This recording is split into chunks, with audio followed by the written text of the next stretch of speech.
Oi? Deu. Boa noite.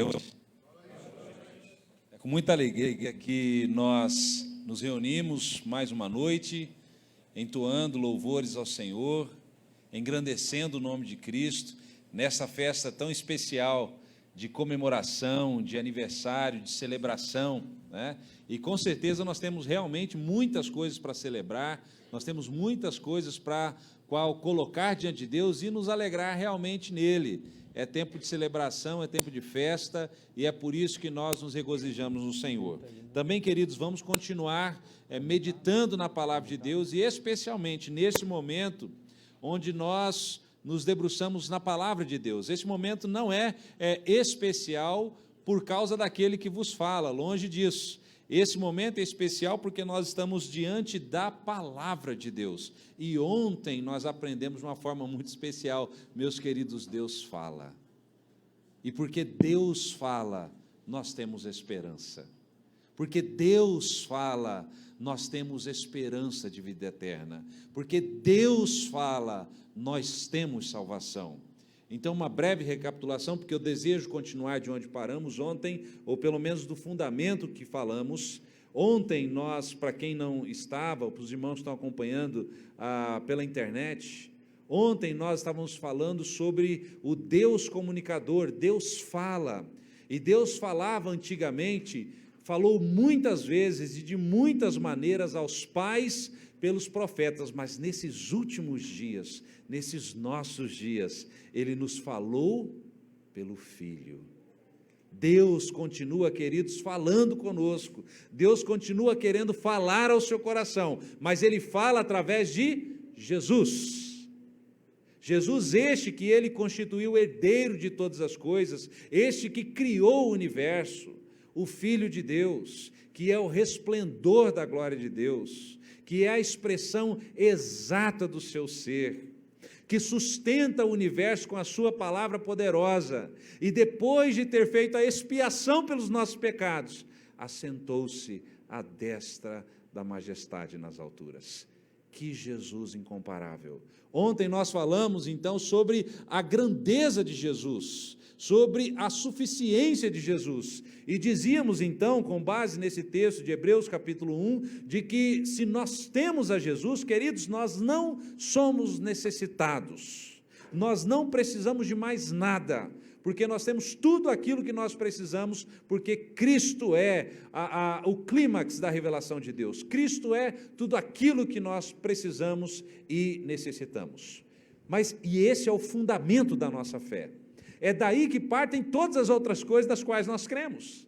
É por causa desta verdade declarada que nós cantamos o que cantamos. É por isso que nós declaramos sublime graça, porque Deus fala e nos fala através do Filho. Mas eu quero continuar hoje, queridos, a partir de um ponto que nós falamos ontem. Deus outrora falava aos pais, muitas vezes de muitas maneiras, pelos profetas. Nos últimos dias Ele nos falou pelo Filho, e aí nós trabalhamos a grandeza do Filho e por que Ele é suficiente para nós. Mas hoje eu quero falar com os irmãos sobre como o Filho se comunica conosco. Ontem nós aprendemos que Deus Pai fala através do Filho, mas como é que o Filho fala conosco? Como é que o Filho se comunica a nós? E de que maneira Ele deseja que sejamos atentos à sua voz, e de que maneira Ele deseja ser ouvido por nós. E hoje eu quero convidar os irmãos a irem comigo lá no Evangelho, segundo o relato de Lucas, capítulo 24. E eu quero ler uma das histórias que para mim é uma das histórias mais grandiosas do Novo Testamento, por aquilo que Cristo está fazendo na vida dos seus discípulos, através dessa história que muitos de nós conhecemos como os discípulos no caminho de Emaús. E nós faremos a leitura, Lucas capítulo 24, do versículo 13 até o versículo 35, para que nós tenhamos o contexto geral, porém eu quero destacar algumas verdades para a nossa instrução nessa noite. Então diz assim a palavra de Deus no Evangelho segundo Lucas, capítulo 24, versículos 13 a 35. Naquele mesmo dia, 2 discípulos estavam indo para uma aldeia chamada Emaús, que ficava a uns 10 quilômetros de Jerusalém, e iam conversando a respeito de tudo o que tinha acontecido. Enquanto conversavam e discutiam, o próprio Jesus se aproximou e ia com eles. Porém, os olhos deles estavam como que impedidos de reconhecer. Então, ele lhes perguntou: o que é que vocês estão discutindo pelo caminho? E eles pararam entristecidos. Um, porém, chamado Cleopas, respondeu: será que você é o único que esteve em Jerusalém e não sabe o que aconteceu lá nesses últimos dias? Ele lhes perguntou: do que se trata? Eles explicaram: aquilo que aconteceu com Jesus, o Nazareno, que era profeta, poderoso em obras e em palavras diante de Deus e de todo o povo. E como os principais sacerdotes e as nossas autoridades o entregaram para ser condenado à morte e o crucificaram. Nós esperávamos que fosse ele quem havia de redimir Israel. Mas depois de tudo isso, já estamos no 3º dia, desde que essas coisas aconteceram. É verdade também que algumas mulheres do nosso grupo nos surpreenderam, indo de madrugada ao túmulo e não achando o corpo de Jesus, voltaram dizendo que tinham tido uma visão de anjos, os quais afirmam que ele vive. De fato, alguns dos nossos foram ao túmulo e verificaram a exatidão do que as mulheres disseram, mas não o viram. Então ele lhes disse: como vocês são insensatos e demoram para crer em tudo que os profetas disseram. Não é verdade que o Cristo tinha de sofrer e entrar na sua glória? E começando por Moisés e todos os profetas, explicou-lhes o que constava a respeito dele em todas as Escrituras. Quando se aproximavam da aldeia para onde iam, ele fez menção de passar adiante, mas eles o convenceram a ficar, dizendo: fica conosco, porque é tarde e o dia já está chegando ao fim. E entrou para ficar com eles. E aconteceu que, quando estavam à mesa, ele pegou o pão e o abençoou. Depois partiu o pão e deu a eles. Então os olhos deles se abriram, e eles reconheceram Jesus, mas ele desapareceu da presença deles. E disseram um ao outro: não é verdade que o coração nos ardia no peito, quando ele nos falava pelo caminho, enquanto nos explicava as Escrituras? E na mesma hora, levantando-se, voltaram para Jerusalém, onde acharam reunidos os 11 e outros com eles, os quais diziam: de fato o Senhor ressuscitou e já apareceu a Simão. Então os dois contaram o que tinha acontecido no caminho e como tinham reconhecido o Senhor no partir do pão. Vamos orar mais uma vez? Amado e bondoso Deus, neste momento, ó Deus, tão especial, nós contamos com a sua graciosa ministração em nossos corações, porque nós estamos, ó Deus, diante da Tua palavra que é viva e eficaz, e por isso nós pedimos, ó Deus, que o Senhor fale aos nossos corações nessa noite, que o Senhor, ó Deus, que é conhecedor de todas as coisas, opere em nós da maneira como o Senhor deseja, para que não saiamos daqui da maneira como entramos, mas que saiamos, ó Deus, transformados pelo Senhor, encorajados, restaurados, animados no Senhor, salvos, ó Pai, por Tua graça salvadora. E nós pedimos, ó Deus, tudo isso no nome bendito de Cristo Jesus. Amém. Queridos, nós acabamos de ler uma história excepcional. E antes de entrar nos detalhes dessa história, eu quero fazer menção para essa questão que eu falei no início, do fundamento da nossa fé, que Deus fala, e nestes últimos dias Ele fala por meio do seu Filho, Jesus Cristo. A questão é, e a pergunta que eu estou levantando é: como é que o Filho se comunica conosco nos nossos dias? E a resposta desde já é muito simples: Cristo se comunica conosco através da sua palavra. É por isso que ontem nós falamos sobre a suficiência de Cristo, e hoje eu quero falar com os irmãos sobre a suficiência das Escrituras, a suficiência das Escrituras, como Deus fala conosco através da sua palavra e como Ele, de maneira tão graciosa, nos deixou um presente, queridos, nos deixou uma herança tão grandiosa, que são as suas promessas, que são as suas palavras registradas nesse livro. Nós, muitas vezes, queridos, não damos o devido valor ao tamanho presente que nós recebemos de Deus. Você sabia que o maior presente que nós temos em nossas mãos hoje é a palavra de Deus? Porque é através da palavra de Deus que nós podemos conhecer a Cristo. É através da palavra de Deus que nós devemos permanecer em Cristo. É através da palavra de Deus que Ele se revela a nós. É através da palavra de Deus que somos confrontados pelo nosso pecado. É através da palavra de Deus que nós entendemos qual é a vontade de Deus. É através da palavra de Deus que nós podemos entender qual é a nossa vocação. E o que é que Deus deseja fazer através de nossas vidas? É através da palavra de Deus que sabemos o que há de acontecer. O que está nos esperando no porvir. É pela palavra de Deus que sabemos sobre a eternidade. Queridos, esse é o precioso presente de Deus para nós. Mas eu acredito, meus irmãos, que hoje, talvez, no meio da igreja, aquilo que nós mais negligenciamos é justamente aquilo de mais valor que nós temos. Porque muitas vezes nós negligenciamos esse presente e acabamos substituindo o nosso apetite, o desejo pela palavra de Deus por tantas outras coisas que surgem por aí. Ontem falávamos sobre o secularismo. E sobre tantas outras coisas que têm competido com a nossa mente e inclusive substituindo o conhecimento das Escrituras por conhecimentos de qualquer outra natureza. Queridos, o que a palavra de Deus afirma é que ela é suficiente para nós. Isso quer dizer que a verdade das Escrituras é suficiente para nos levar diante de Deus, é suficiente para que nós vivamos de maneira firme diante do Senhor. E, queridos, todas as vezes que nos afastamos dessa palavra, aos poucos também nos afastamos do Senhor.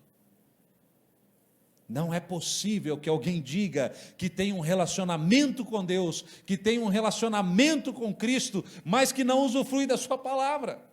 Porque a única maneira que Deus usa, que Jesus Cristo usa para falar conosco é através da sua palavra. E nós temos colhido prejuízos enormes por vivermos longe da palavra. Crentes que professam a fé, que professam fé em Jesus, que já foram batizados, que estão participando dos elementos, que fazem parte dos evangelismos, mas que não têm compromisso com a palavra de Deus.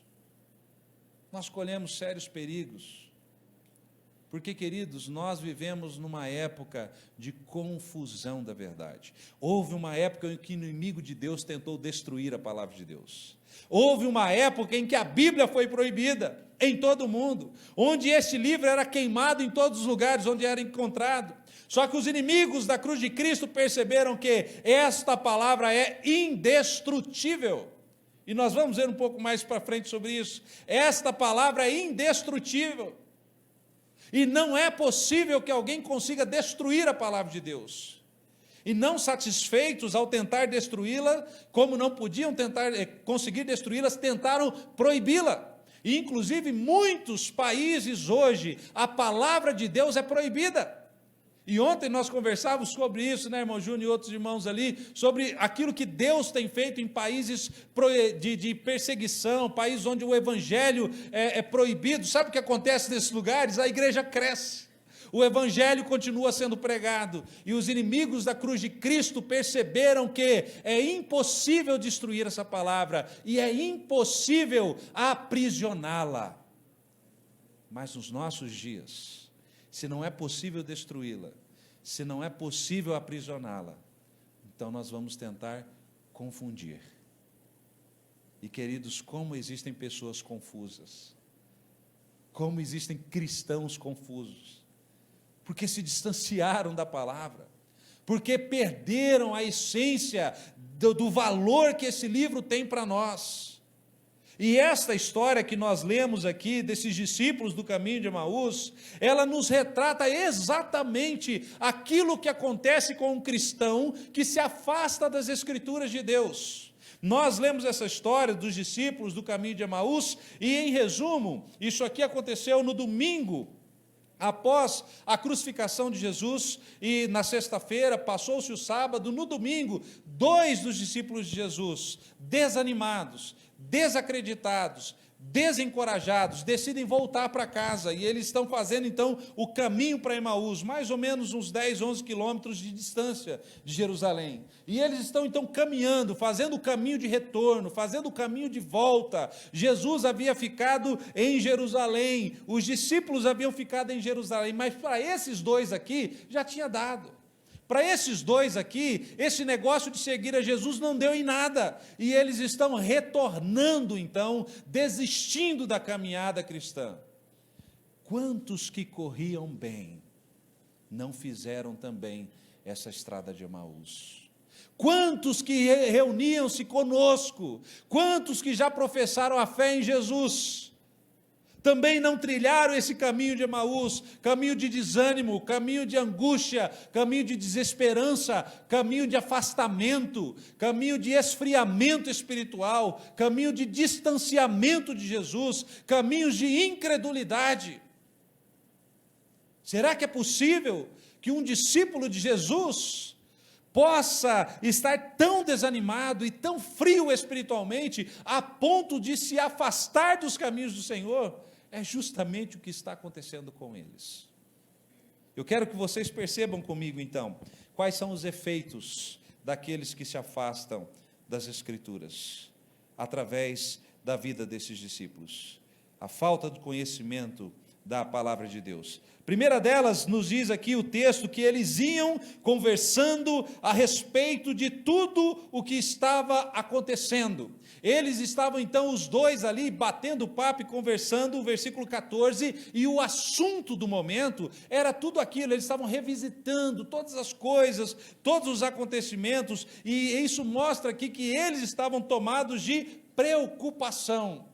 Estavam preocupados com aquilo que tinha acontecido, com todos os eventos, eles vinham conversando, e a conversa deles gira em torno dos acontecimentos, mas não da palavra de Deus.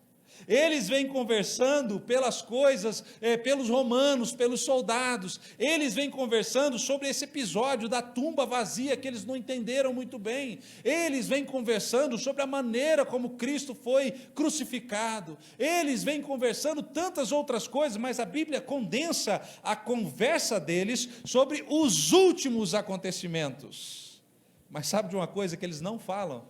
Sobre as promessas de Deus. E sabe, queridos, eles eram conhecedores da promessa, porque eles faziam parte do círculo íntimo dos discípulos.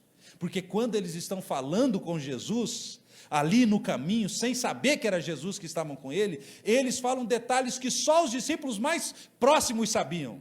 Eles disseram: olha, algumas mulheres foram no túmulo, elas não encontraram.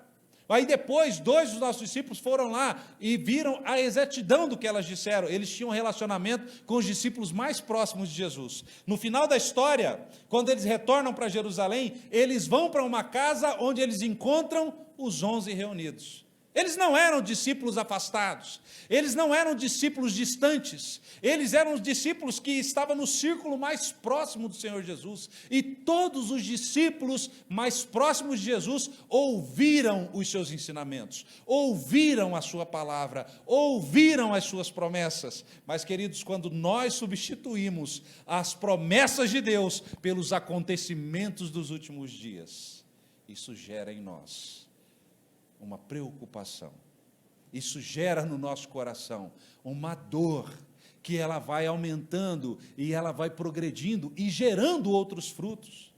E não é que conosco acontece isso também, queridos? Quantas vezes nós gastamos muito mais tempo falando dos acontecimentos dos últimos dias do que da palavra de Deus? Nós falamos muito mais dos eventos dos últimos dias, falamos muito mais da situação do nosso mundo, falamos muito mais das coisas que estamos acontecendo, e nós nos esquecemos das promessas de Deus. O que isso gera nesses 2 discípulos? Preocupação. Mas não para por aí. A história continua dizendo que então Jesus se aproxima deles, eles estão como que os olhos estivessem fechados, não percebem que é Jesus, e aí o Senhor Jesus se aproxima deles como quem não quer nada, eles estão ali conversando, caminhando, e aí o Senhor Jesus pergunta para eles, do que vocês vão conversando? Ou seja, qual é o assunto de vocês? Qual é o assunto da roda? Qual é o assunto do momento? E quando o Senhor Jesus faz essa pergunta, eles param, e diz aqui a palavra de Deus, no versículo 17, quando ele pergunta, o que vocês estão discutindo aí, qual é o assunto de vocês? Eles pararam entristecidos. Qual é o segundo efeito de quem se distancia da palavra de Deus? A alegria da salvação é substituída pela tristeza das preocupações.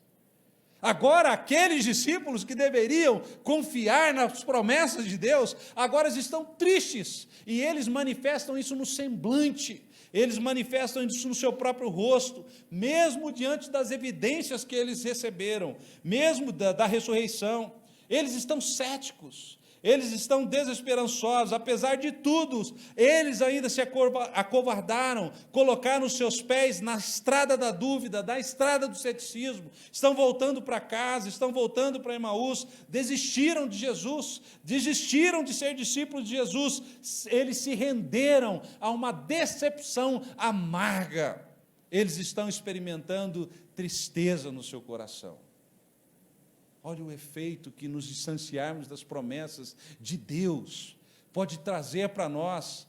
Aqueles que antes estão cantando alegres, à medida que vão se afastando do Senhor e da sua palavra, vão se tornando preocupados, vão se tornando cada vez mais frustrados e vão se tornando também tristes, mas não para por aí. Quando o Senhor Jesus faz essa pergunta para eles, então eles param com rostos entristecidos, mas aí um desses discípulos, chamado Cleopas, então, ele se vira para o Senhor Jesus, e meio que num tom desaforado, ele pergunta, você é o único que não sabe das coisas que têm acontecido nesses últimos dias? Ontem nós estudamos, queridos, que nesses últimos dias Deus fala, e Ele fala pelo Filho. Mas esses discípulos se afastaram disso. Esses discípulos se afastaram da promessa de Deus. E aí, quando ele volta-se então para o Senhor, você é o único que não sabe das coisas que aconteceram. Versículo 18. Será que você não sabe o que aconteceu nesses nossos últimos dias? E aí o Senhor Jesus pergunta então para ele. O Senhor Jesus faz a pergunta para ele, que coisa? E não é, queridos, que o Senhor Jesus não sabe das coisas que acontecem, mas se tem uma coisa que o nosso Senhor Jesus faz, Ele sempre nos dá a oportunidade de nos abrir diante dEle. Ele sempre nos dá a oportunidade de expressar, de abrir o nosso coração, de falar o que pensamos, de falar o que sentimos. E Jesus, mesmo sendo o conhecedor de todas as coisas, mesmo sendo o criador de todo o universo, volta-se para eles e diz, fala comigo, que coisas são essas que estão preocupando vocês? Que coisas são essas que estão deixando vocês tristes? E aí eles demonstram mais uma característica do seu afastamento da palavra de Deus, que é a sua frustração. E aí eles explicam, olha, nós estamos falando a respeito do que aconteceu com Jesus, aquele profeta que era poderoso em palavras, que era poderoso em obras, não só diante de Deus, diante de todo o povo. Aconteceu que ele foi condenado à morte, ele foi crucificado, mas preste atenção no que eles dizem no versículo 21. Eles estão falando sobre os assuntos, mas no início do versículo 21, eles revelam o coração deles. Eles dizem, nós esperávamos outra coisa. Nós esperávamos que ele fosse redimir a Israel. O que eles estão demonstrando aqui, queridos, é uma frustração enorme, porque Jesus não supriu as expectativas que eles tinham, as expectativas que ele tinha a respeito do reino, a expectativa que eles tinham a respeito de Cristo. Quem sabe aquilo que eles acreditavam que Jesus deveria ter feito. E eles estão, além de preocupados, além de tristes, eles estão também frustrados, porque aquilo que eles esperavam, o Senhor Jesus não respondeu. Será que você já passou por esse tipo de frustração? de imaginar que Deus deveria ter feito alguma coisa que não fez, de que Jesus talvez deveria ter te dado uma bênção que Ele ainda não deu, de que Jesus talvez deveria ter aberto uma porta que na verdade está fechada, ou que na verdade Ele abriu uma porta que você nunca queria que tivesse sido aberta.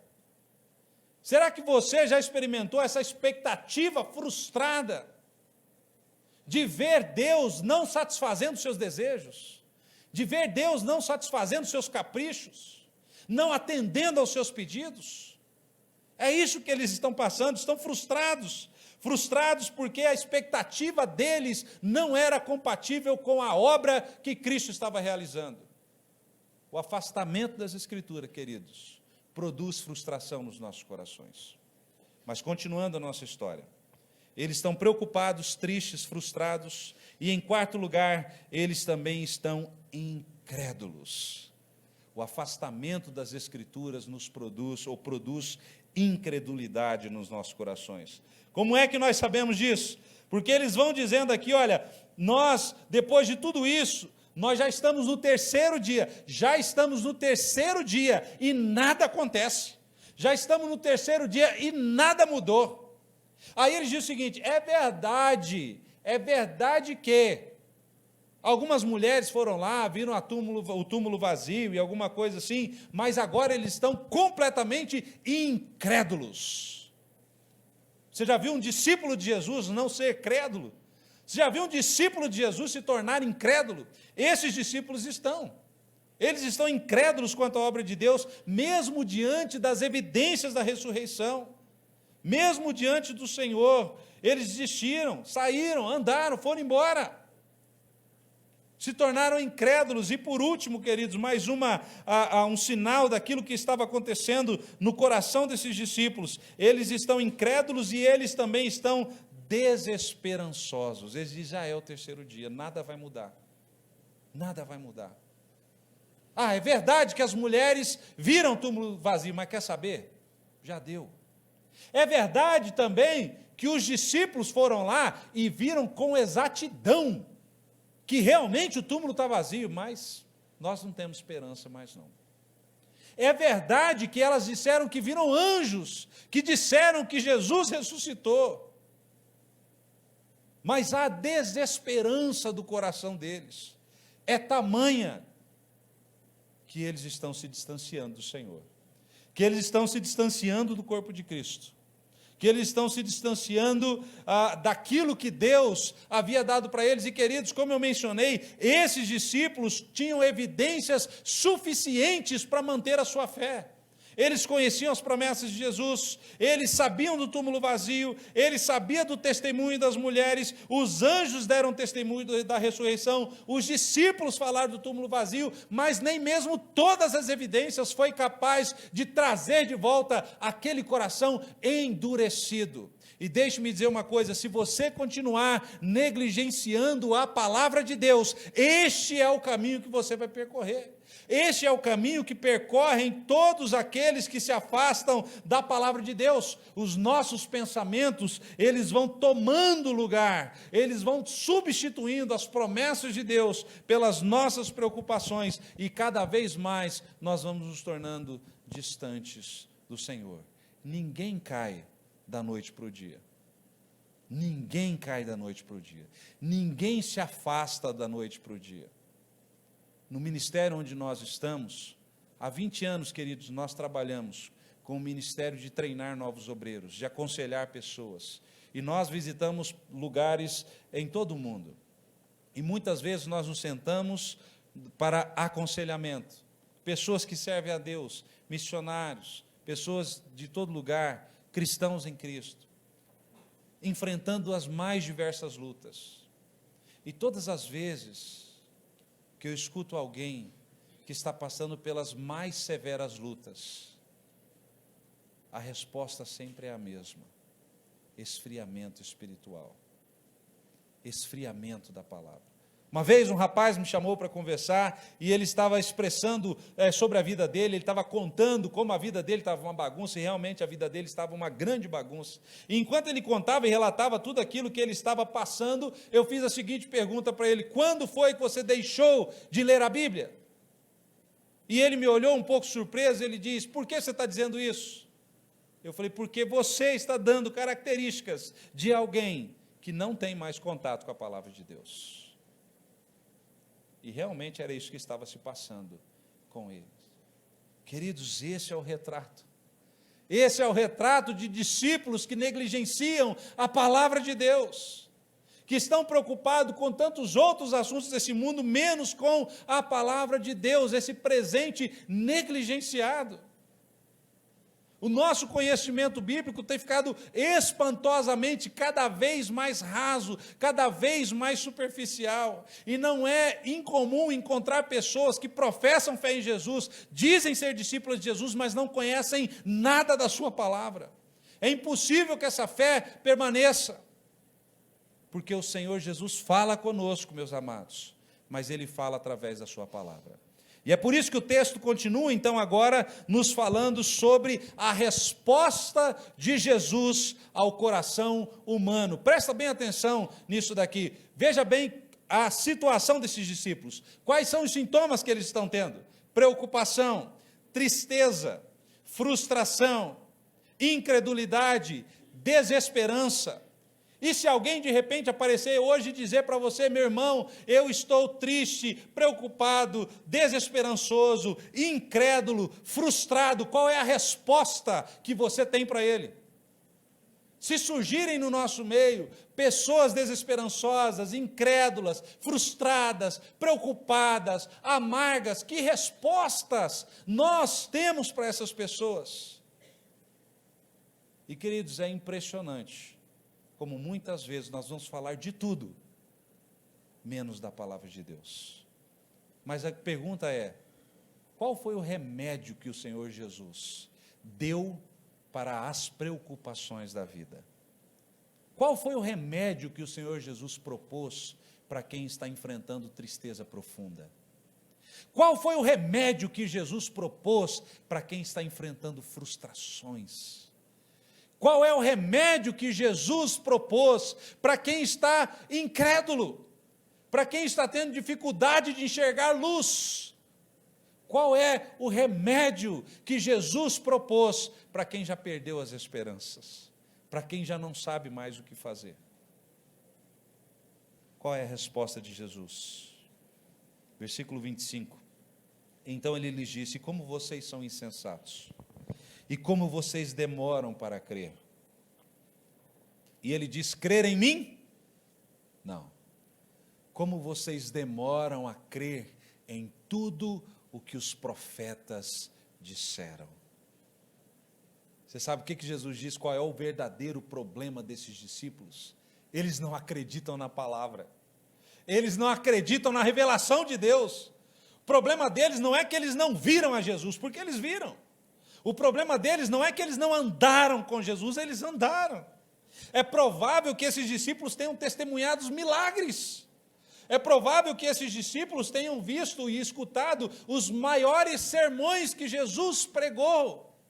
É provável que esses discípulos tenham visto o Senhor Jesus fazer aleijados andar, fazer cegos enxergar.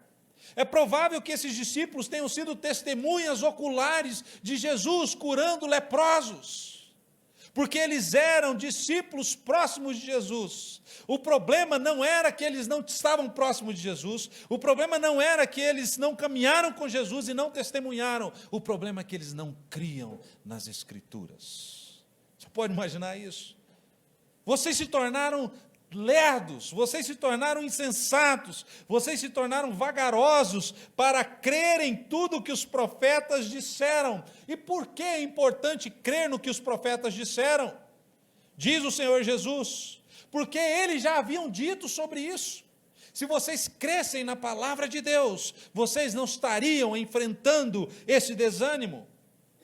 E aí o Senhor, Ele vem com a resposta para a angústia do coração humano. E, queridos, a resposta do Senhor, ela não é outra senão a sua própria palavra. Versículo 27. E começando por Moisés e todos os profetas, explicou-lhes o que constava a respeito dele em todas as Escrituras. É claro, queridos, que na verdade o que todo homem precisa é de Jesus. Nós vimos isso ontem. Nós necessitamos de Jesus. Se nós queremos conhecer a Deus, nós precisamos de Jesus. Se nós precisamos de perdão pelos nossos pecados, nós precisamos de Jesus. A questão é, queridos, que nestes últimos dias, nós encontramos Jesus na sua palavra. Agora veja, é o próprio Jesus, não é Paulo, não é Barnabé, não é Pedro que está dizendo, não é Tiago, é o próprio Senhor Jesus. Ele mesmo está dizendo: quer me conhecer? Vai para a Escritura. Quer me conhecer? Vá para a minha palavra. É Ele mesmo quem está dizendo que se nós queremos conhecê-lo, nós precisamos voltar a ser o povo da Bíblia. Se nós queremos conhecer a Jesus, meus amados, nós precisamos nos mergulhar, nos aprofundar nessa palavra, porque é nela que nós conheceremos o Senhor. Ele fala, mas Ele fala por sua palavra. Ele fala, mas Ele fala por meio da sua palavra.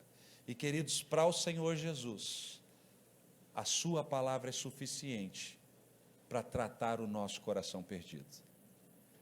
É melhor do que qualquer terapia, é melhor do que qualquer coach, é melhor do que qualquer influência, é melhor do que qualquer outra coisa. Nós precisamos do Senhor e nós o encontramos na palavra. Como nós precisamos aprofundar nisso, como nós precisamos valorizar essa palavra, como nós precisamos entender os detalhes dela e nos apropriarmos dela. Nós precisamos sair, queridos, desse nível superficial e passarmos para um nível de profundidade, mergulharmos nas Escrituras Sagradas. Às vezes nós nos contentamos com muito pouco. Eu lembro-me de uma história que eu escutei de um irmão falando a respeito de um garotinho pequeno que estava com seu avô. O seu avô passou a vida toda sendo um marinheiro. Ele navegava em alto mar e fez grandes viagens e muitas viagens em alto mar. Conhecia o mar de noite, o mar de dia, o mar calmo, o mar revolto, conhecia a tempestade, conhecia a bonança, conhecia os lugares das grandes ondas, os lugares das águas mais tranquilas. E aí esse vô, um dia, ele pega o seu neto e ele leva até a praia e eles olham o mar e eles contemplam o mar. E esse menininho diz para o vô: ah, vovô, eu estou tão feliz, porque até que enfim, agora eu conheço o mar. Você imagina a diferença? É claro que o menininho teve a primeira experiência, mas comparado ao seu avô, ele tem muito o que conhecer. Ele tem muito o que conhecer. Queridos, nós precisamos mergulhar nas águas profundas da palavra de Deus. Nós precisamos conhecer a Cristo mais e mais na palavra de Deus. Veja que é isso que ele está dizendo, é que, olha, são nessas Escrituras que consta tudo a meu respeito. A meu respeito. Se você quer conhecer a Cristo, você precisa aprofundar-se na palavra de Deus. Tempo atrás, cheguei na casa de um amigo. Eu gosto muito de tomar café, você pode me chamar para tomar café, a gente vai. E eu cheguei na casa de um amigo, ele falou: vou fazer um café para nós.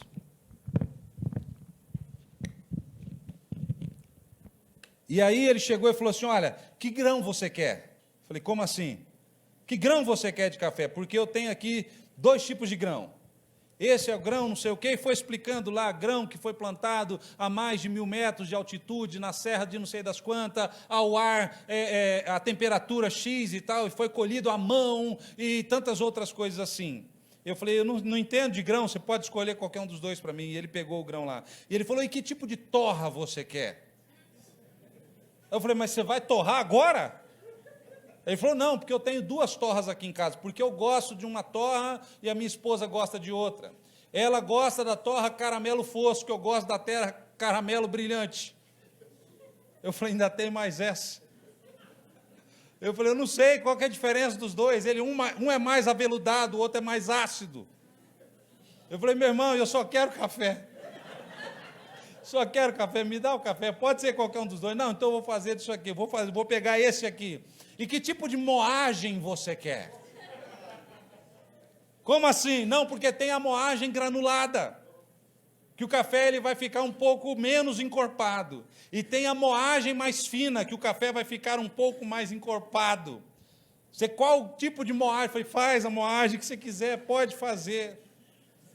E aí ele diz, em quantos bar eu devo passar o café? Não sabia disso, bar é um tipo de pressão, eu leigo que sou, não fazia ideia do que era isso. Eu falei, eu não faço ideia do que é bar, bar para mim é um negócio que eu não quero estar perto. E aí ele disse o seguinte, não, o ideal é que o café seja passado em 13 bar. Eu falei, passa em 13 bar então. E depois de mais ou menos meia hora de conversa, nós tomamos 20 ml de café. E aí ele diz, olha, não pode ter açúcar, porque o açúcar não permite que você, as papilas gustativas, apreciem tudo aquilo que o café tem. Eu falei, gente, que novela para tomar um café. Mas depois eu fiquei pensando, queridos, nós podíamos fazer assim com a palavra de Deus. Nós podíamos ser especialistas também. A gente podia ser especialista nas escrituras sagradas.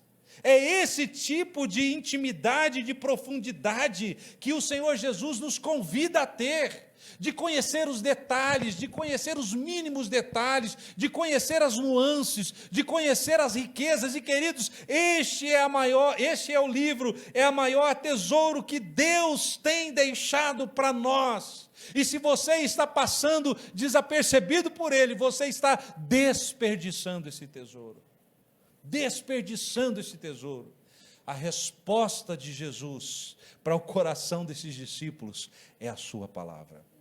E por que, queridos, que nós precisamos da sua palavra? Eu quero mencionar algumas coisas. A primeira delas, nós precisamos da palavra de Deus, é porque ela é que fala a respeito de Jesus. Nós precisamos de Jesus, mas nós vamos encontrar a Ele na sua própria palavra. Ele mesmo, quando quis explicar sobre Ele, fala sobre a sua palavra. Por que nós precisamos da palavra de Deus? Porque o Espírito Santo fala conosco através da palavra de Deus. Vamos olhar João capítulo 16, onde ele faz uma declaração importante sobre isso. João capítulo 16, versículo 12. O Senhor Jesus olha para os seus discípulos e ele diz o seguinte, olha, eu tinha muita coisa para falar para vocês. Nós tínhamos muita coisa para conversar ainda, mas vocês não podem suportar agora. Sabe aquele negócio? Você não está pronto para essa conversa? É isso que Jesus está dizendo aqui, vocês não estão prontos para essa conversa. E aqui ele está dizendo que nós precisamos, porque os discípulos não estavam prontos para a conversa? Porque precisavam de mais profundidade, precisavam conhecer mais e melhor o Senhor, e ele vai dizer isso, porém, quando vier o Espírito da verdade, e o Espírito Santo aqui no Evangelho de João, por 3 vezes, ele é chamado de Espírito da verdade. E ele diz, o Espírito da verdade, quando ele vier, ele os guiará a toda verdade. Por que nós precisamos da palavra de Deus, queridos? Porque o Espírito Santo só fala conosco através da verdade. O que é a verdade? Em primeiro lugar, a verdade é o Senhor Jesus. Ele disse isso no capítulo 14 de João, eu sou o caminho, a verdade e a vida, ninguém vem ao Pai senão por mim. Mas o mesmo Senhor Jesus, nesse mesmo Evangelho, no capítulo 17, no versículo 17, ele ora a Deus, ele ora ao Pai dizendo, Pai, santifica-os na verdade, a tua palavra é a verdade. Então o que é a verdade, queridos? Jesus e sua palavra. Jesus e sua palavra. Ele mesmo disse isso. E aí ele diz aqui que ele vai enviar o Espírito Santo e o Espírito Santo vai guiar aonde? Através da verdade. Olha, suspeite de qualquer pessoa que diga que o Espírito Santo falou com ela fora das Escrituras. Suspeite de qualquer pessoa que diga que Deus falou com ela fora das Escrituras, porque quando Jesus quis falar de si mesmo, ele foi para a Escritura. Quando o Espírito Santo quer nos ensinar, ele vai para a verdade, ele vai para as Escrituras. Quando Deus quer falar conosco, queridos, ele fala através da sua palavra. O texto continua aqui em João, dizendo que Ele vai nos guiar a toda a verdade, e veja só, Ele não falará por si mesmo, mas dirá tudo o que ouvir e anunciará a vocês as coisas que estão para acontecer. Ele me glorificará, porque vai receber do que é meu e anunciará isso a vocês. O Espírito Santo fala através da palavra e fala aquilo que glorifica a Cristo. Se alguém disser que o Espírito Santo falou alguma coisa que não é sobre Cristo, provavelmente não foi o Espírito Santo que falou. Provavelmente foi uma dor de barriga, provavelmente foi um sonho, provavelmente foi qualquer outra coisa, menos o Espírito Santo do Senhor, porque a palavra de Deus diz que o Espírito Santo não falará de si mesmo. O ministério do Espírito Santo, queridos, é nos levar a Cristo, é glorificar a Cristo. A palavra de Deus, ela exige para nos levar a Cristo, e Ele vai nos guiar a toda a verdade, porque é então que nós precisamos dessa palavra. Porque é assim que Deus fala conosco. É assim que Deus fala conosco. E é por isso, queridos, que por muitas vezes nós estamos aqui exatamente como os discípulos, no versículo 12. Olha, eu tinha coisa para falar com vocês, mas vocês não estão prontos para essa conversa. Vocês não podem suportar agora. E deixe-me voltar num comentário que eu fiz ontem e me aprofundar um pouco mais nisso. Ontem eu disse que nós temos um certo apetite para alguns assuntos, né? A gente gosta, especialmente aqueles que geram discussão, especialmente aqueles que podem gerar algum tipo de polêmica, especialmente aqueles que geram algum tipo de debate, e às vezes a gente tem um apetite sobre essas coisas, e eu mencionei, às vezes o assunto é calvinismo, às vezes o assunto é amilenismo, às vezes o assunto é tribulação, pré-tribulação e outras coisas, e não é que esses assuntos não são importantes. Esses assuntos estão presentes na igreja e na palavra de Deus durante toda a história. O problema não está no assunto. O problema é que muitas vezes quem quer conversar sobre esses assuntos é quem não senta para ler a Bíblia. E você não gasta tempo para conhecer a palavra de Deus, mas quer conversar sobre os assuntos mais difíceis que os maiores teólogos até hoje não conseguiram resolver. Mas aí você vê 2 vídeos no YouTube e virou teólogo. Agora eu sei das coisas, agora eu posso discutir sobre esse assunto, porque eu vi um vídeo do Augustus Nicodemos, porque eu vi o vídeo. Leia a palavra de Deus, leia a palavra de Deus. Não é que esses assuntos, queridos, não são importantes, mas como o próprio Senhor Jesus está dizendo, tem muita coisa para lhes dizer, mas vocês não podem suportar, porque ainda estão no nível superficial, porque estão rasos de conhecimento, porque faltaram o beabá, porque negligenciaram o básico. Hebreus capítulo 5 nos fala sobre isso. O autor aos Hebreus, ele vem falando sobre o sacerdócio de Jesus em relação ao Melquisedeque, assunto complicado, e ele mesmo diz, olha, esse assunto aqui é complicado de explicar, e na verdade eu tinha muitas coisas para explicar para vocês, mas não dá.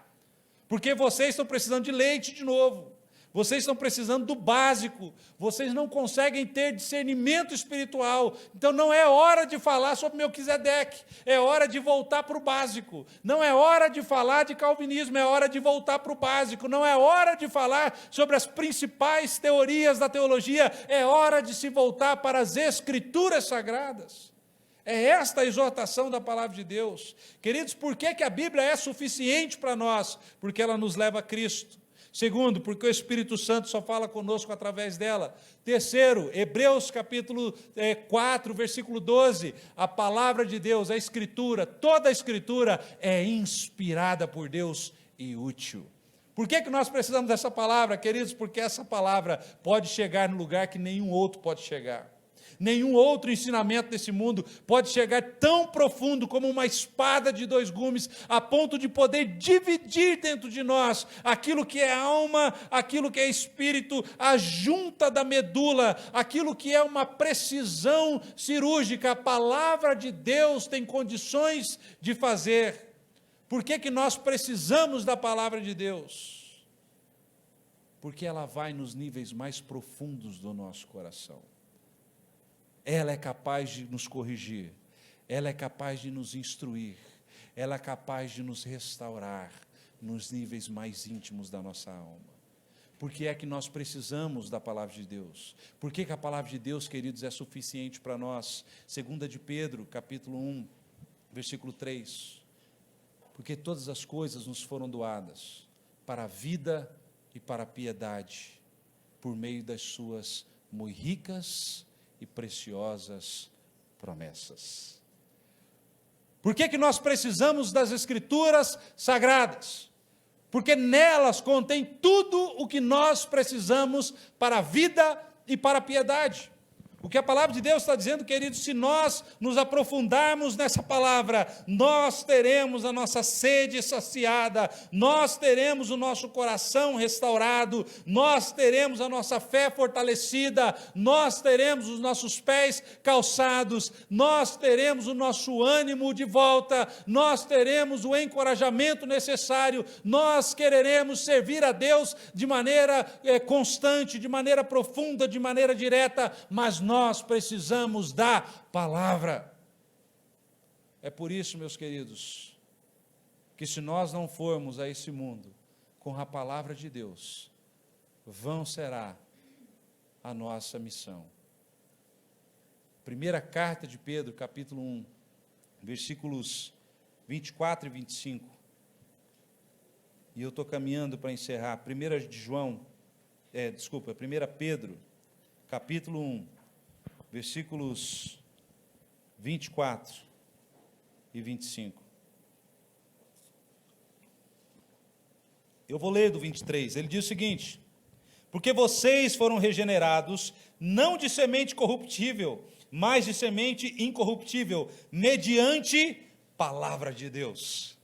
A salvação, queridos, não virá de outra forma, através da palavra pregada, mediante a palavra de Deus, a qual vive e é permanente. Por que é que nós devemos nos apegar a essa palavra? Porque ela não expira com o tempo, porque ela não fica desatualizada, porque ela não se esgota, ela permanece para sempre. E aí é feita uma comparação no versículo 24, onde ele diz o seguinte: porque toda a humanidade é como a erva do campo, e toda a sua glória é como a flor da erva. O que isso quer dizer? A erva seca e a flor cai, mas a palavra do Senhor permanece eternamente, permanece para sempre. Queridos, por que nós podemos confiar na suficiência dessa Escritura? Porque ela não é como o homem que se vai, ela permanece para sempre. Esta palavra, final do versículo 25, é o Evangelho. Esta palavra é o Evangelho que nós anunciamos a vocês. E é impressionante que a palavra de Deus está dizendo aqui, que qualquer esforço humano passará pelo teste do tempo. Por mais glorioso que seja aquilo que eu posso fazer, o tempo se encobrirá de levá-lo. Ele diz aqui que o homem, a humanidade, é como essa erva, toda a sua glória é como uma flor. Hoje ela está viçosa, amanhã ela murcha, daqui a alguns dias ela cai e ninguém vai se lembrar mais dela. O máximo, queridos, que nós podemos fazer neste mundo é efêmero, não resiste ao tempo. E é por isso que a palavra de Deus, então, aqui, ela nos convida a nos centrarmos na palavra de Deus, neste Evangelho. Por quê? Porque nós passamos, o Evangelho permanece. Nesses 40 anos de igreja local, quantos irmãos já não passaram por aqui? Quantos irmãos já não estiveram nesses púlpitos aqui, nesse púlpito aqui, que hoje já não estão mais, que hoje já estão com o Senhor na eternidade? Eles foram, a glória deles foram, mas a palavra fica, a palavra permanece. Portanto, queridos, o que nós de melhor podemos fazer nesse mundo é nos centrarmos na palavra, é deixarmos a palavra de Deus. É provável que muitos de nós aqui, que muitos de vocês aqui, já viram coisas que nasceram e acabaram. Eu tenho um carinho muito grande pelos acampamentos, e acho que a gente sempre tem que fazer acampamento. Eu fui salvo em um acampamento, eu ouvi o Evangelho pela primeira vez num acampamento. Eu conheci a Cristo através de um acampamento. Depois eu ouvi sobre a obra de Deus num acampamento. Eu decidi servir a Deus na obra missionária num acampamento. E lá no Mato Grosso, nós tínhamos acampamentos incríveis. Um deles, em especial, chamado Vale de Benção. Não sei se algum dos irmãos aqui já chegou a passar para lá. Já foi lá, Júnior? Vale de Benção. Ajudei, como eu disse ontem, não sou velho não, tá? Mas ajudei a construir aquele negócio lá. Trabalhei junto com os irmãos. Fizemos inúmeros mutirões para construir aquele galpão, para construir aqueles dormitórios. E nós fizemos muitos acampamentos deliciosos lá. Mas sabe uma coisa, queridos? A última vez que eu fui lá, aquele galpão estava todo tomado de esterco de vaca. Os lugares onde nós antes nos sentávamos para cantar louvores, agora virou pasto. Porque as nossas obras passam. As coisas que nós construímos passam. As coisas que nós podemos fazer com as nossas mãos passam.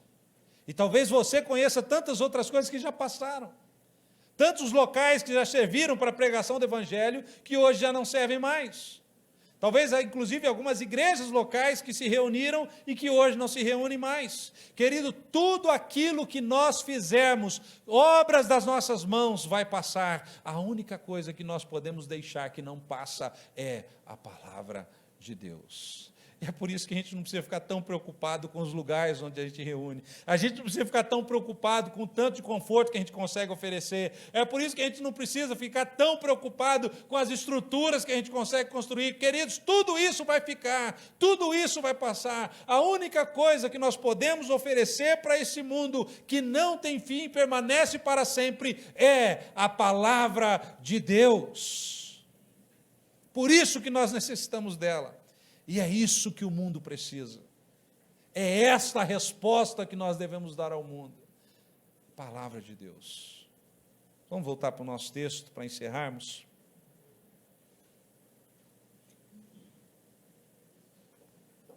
Em Lucas 24, então, nós lemos de discípulos desanimados, que estavam fazendo o caminho do desânimo, que estavam fazendo o caminho de volta, que estavam preocupados, tristes, frustrados, incrédulos e desesperançosos, que não estavam mais dispostos a acreditar nas evidências da ressurreição. E o Senhor Jesus disse que o problema deles não era falta de evidência, o problema deles não era falta de conhecimento, o problema deles não era falta de testemunho, o problema deles era negligência à palavra de Deus. O que Deus usa para restaurar aquele coração? Qual é a resposta de Jesus? É claro que, queridos, por eles serem filhos de Deus, o Senhor Jesus se aproxima deles, e nós podemos contar com essa graça de Jesus, Ele sempre vem ao nosso encontro. Ele ouve o que eles têm a dizer pacientemente, o Senhor Jesus nos ouve.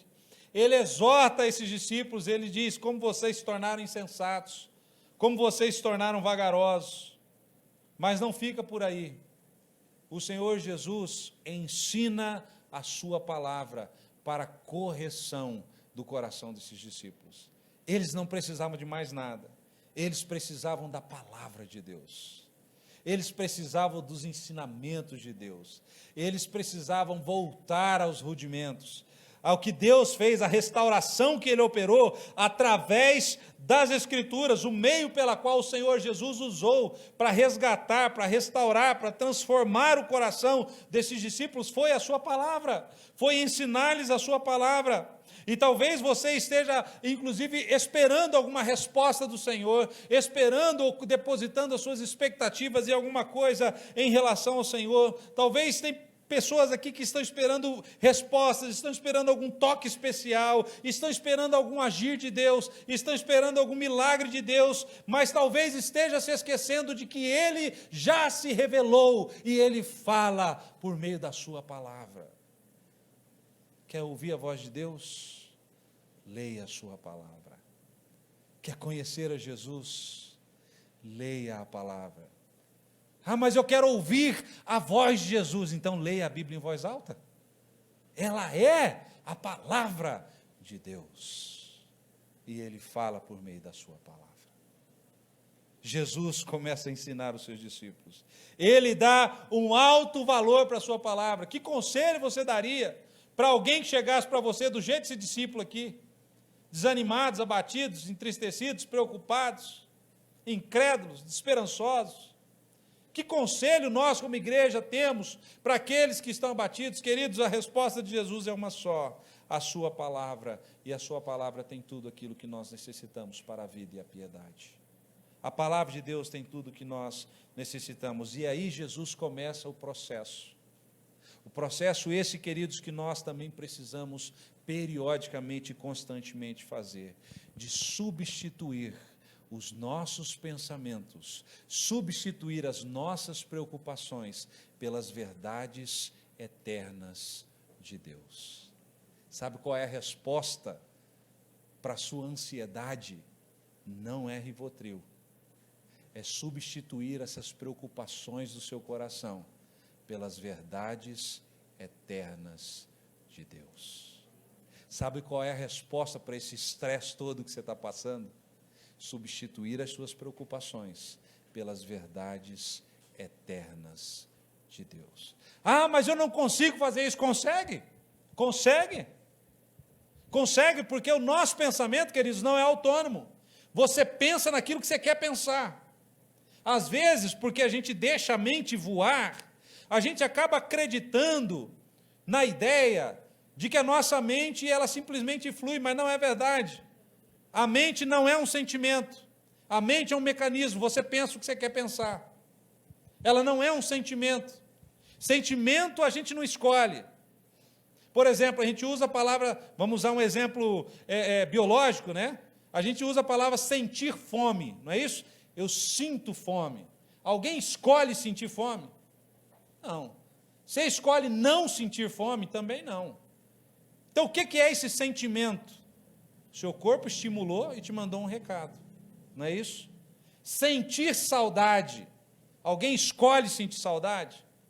Não. As memórias trazem um sentimento, mas pensamento, queridos, não é assim. Você pensa naquilo que você quer pensar. É por isso que Jeremias diz o seguinte: eu quero trazer à memória só o que dá esperança. Quero trazer à memória aquilo que dá esperança. Eu vou substituir as minhas preocupações pelas esperanças do Evangelho. É por isso que Paulo escreveu aos Colossenses: pensem nas coisas do alto. Pense nas coisas do alto, não as que são aqui da terra. É por isso que ele também escreveu aos Filipenses, no capítulo 4, versículo 8, meus irmãos, tudo aquilo que é verdadeiro, tudo aquilo que é justo, tudo aquilo que é puro, tudo aquilo que é de boa fama, tudo aquilo que é amável, se existe virtude nisso, se existe louvor nisso, ocupe a sua mente com essas coisas. Queridos, você manda no seu pensamento, e a palavra de Deus, ela diz, ocupe a sua mente com as verdades do Evangelho. É isso que Jesus está fazendo com os discípulos. Ele vai tirando preocupação a preocupação, ele percorre todas as Escrituras, ensinando, relembrando das promessas de Jesus. Esse é o método de Jesus para resolver o problema do coração humano.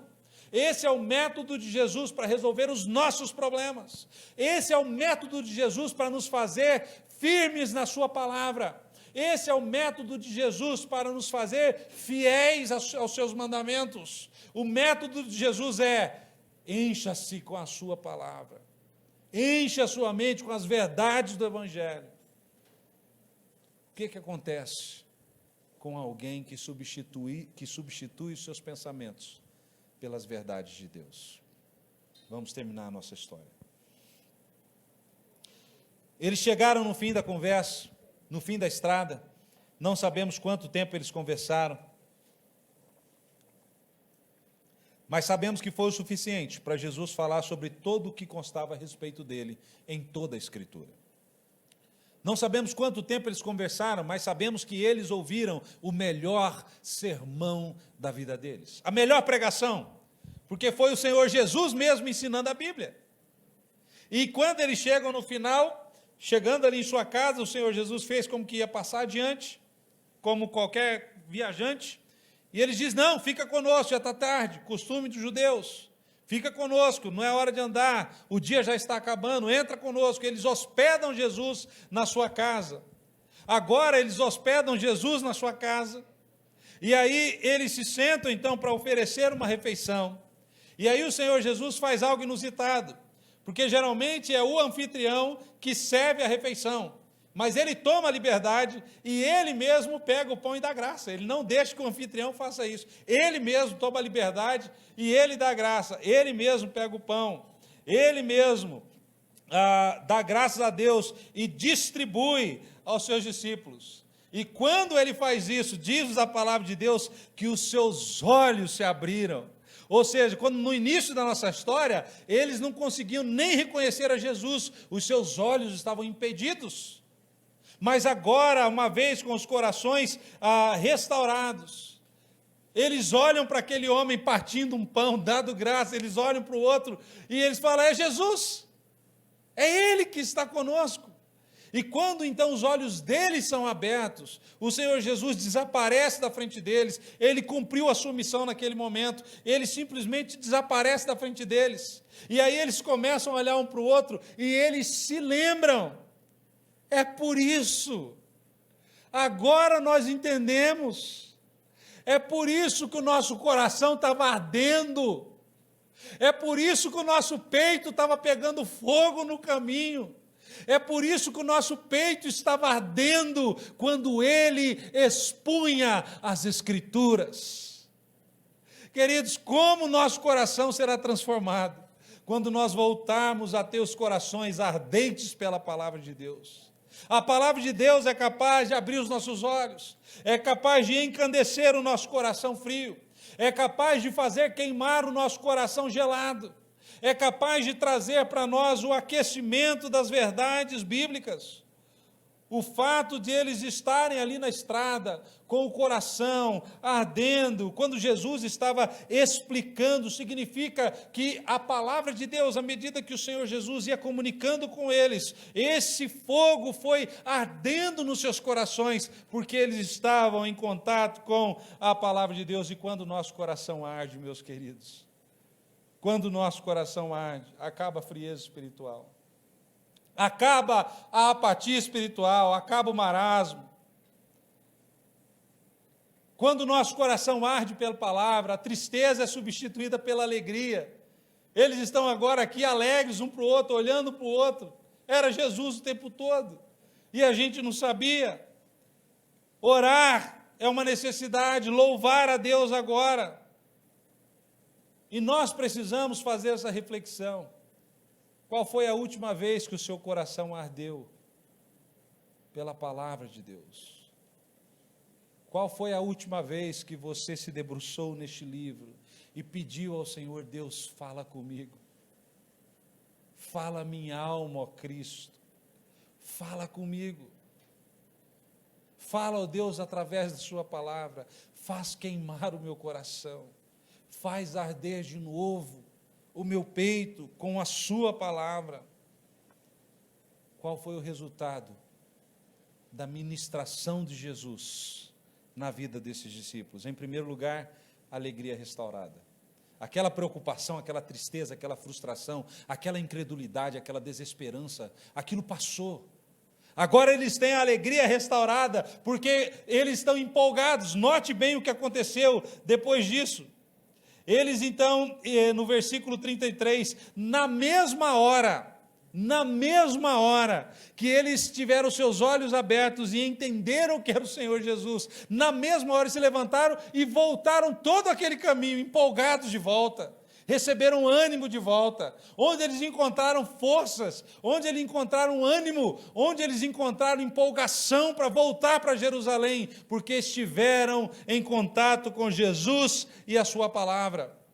Qual efeito teve a ministração de Jesus na vida dele? Os seus olhos foram abertos, agora eles enxergam, agora eles veem a Jesus, agora eles entendem, agora eles estão percebendo. E, queridos, como é importante ter os nossos olhos abertos. É por isso que o apóstolo Paulo orou aos Efésios e diz: por esta causa eu me ponho de joelhos diante do Pai, para que os olhos do coração de vocês sejam abertos. Eles têm agora os olhos abertos.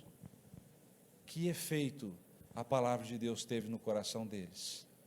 A disposição de sair imediatamente e voltar para Jerusalém. Eu espero, meus queridos, que Deus atue nos nossos corações de tal forma, e que Deus trabalhe na sua vida de tal forma, e que você tenha contato com as Escrituras e com essa palavra de tal forma, que Ele restaure a sua alma, que Ele revigore o seu ânimo, para que você volte imediatamente para esse Senhor, para que você volte imediatamente do lugar onde você nunca deveria ter saído. Como é que nós temos de volta esse ânimo, essa disposição?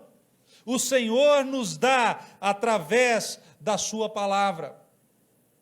Um outro efeito da ministração de Jesus sobre a vida deles, a conversa deles agora é cristocêntrica. A conversa deles agora é cristocêntrica. Qual era o assunto que eles conversavam antes de Jesus chegar? As coisas dos últimos dias, os últimos acontecimentos, as eleições dos Estados Unidos, Donald Trump, as eleições do Brasil, as inundações do Rio Grande do Sul, o arroz que vai acabar, e tantas outras. Esse era o assunto dos últimos dias. Isso só gerava preocupação no coração deles. Depois que Jesus entrou na história, depois que Jesus os levou para a palavra, qual é o assunto deles agora? Jesus. É Ele o nosso mestre. A conversa deles agora é cristocêntrica. Queridos, por que a gente precisa tanto da palavra de Deus? Por que nós precisamos tanto nos voltar ao Evangelho? Porque nós precisamos voltar a ser cristocêntricos. Devemos firmar-nos no Senhor. E em último lugar, qual o efeito de uma vida centrada na palavra de Deus? Proclamação. Eles correm para Jerusalém. Sabe por quê? Porque eles querem contar a novidade. Qual é a novidade? Jesus está vivo. Ele apareceu para nós. Jesus vive. Aquele negócio que ele havia dito que ele iria morrer, mas ele ia ressuscitar, é verdade. Ele apareceu, ele falou conosco, ele nos explicou as Escrituras, agora a gente entende. Queridos, um dos efeitos que foi gerado no coração desses discípulos, a partir da palavra, foi o desejo que eles tiveram de anunciar essa mensagem a todos os outros. A revolução que acontecerá nos nossos corações e nas nossas igrejas, quando nós voltarmos a nossa atenção à palavra de Deus. Porque se nós voltarmos a nossa atenção, o nosso entendimento na palavra de Deus e nas Escrituras Sagradas, isso vai gerar em nós um desejo imenso de proclamar a esse mundo: Jesus vive, Ele é o Rei, e Ele fala conosco. Ele fala conosco através da sua palavra. E eu quero terminar orando, então, convido você a orar comigo. E eu quero orar especificamente se você reconhece que está percorrendo o caminho de Emaús, caminho de preocupação, caminho de tristeza, caminho de frustração, caminho de incredulidade, caminho de desesperança, caminho de afastamento, caminho de esfriamento, caminho de distanciamento. Lembra que esses discípulos, a cada passo que eles davam em direção a Emaús, eles ficavam cada vez mais distantes dos outros irmãos. Cada passo que eles davam em direção a Emaús, eles iam se distanciando da igreja. A cada passo que eles davam em direção a Emaús, eles iam se distanciando do Senhor. Se você está percorrendo esse caminho, eu quero convidar você a voltar para Jerusalém. Eu quero convidar você a voltar para a igreja. Eu quero convidar você a voltar para o meio dos irmãos. Eu quero convidar você para aceitar essa palavra viva e eficaz, porque ela é suficiente para transformar o seu coração. Senhor, nosso Deus e Pai, nós agradecemos imensamente ao Senhor. Ó Deus, obrigado pela sua palavra. Essa palavra, Deus, tão viva, eficaz, que nos ajuda a compreender os mistérios mais profundos acerca de Deus, porque o Senhor revelou a nós. Obrigado por esse grandioso presente, Senhor. E, ó Pai, perdoa-nos pelo pecado da negligência, porque é verdade, ó Deus, que muitas vezes nós temos gastado o nosso tempo com tantas coisas, falando dos acontecimentos dos últimos dias, e nos esquecemos das benditas promessas do Senhor. Ó Pai, que as Tuas promessas, a palavra do Teu Evangelho, alcance o nosso coração nessa noite. Ó Deus, eu quero pedir especificamente por aqueles, ó Deus, que se encontram no caminho de Emaús, que se encontram nesse caminho de desânimo, nesse caminho de abatimento, nesse caminho de esfriamento espiritual, nesse caminho de negligência às Escrituras. Ó Deus, traga-os de volta, vá ao encontro de cada um deles, ó Deus. E, ó Pai, desafie os seus corações a tomarem essa decisão de voltarem ao Senhor e à sua palavra. Nós pedimos no nome bendito de Jesus. Amém.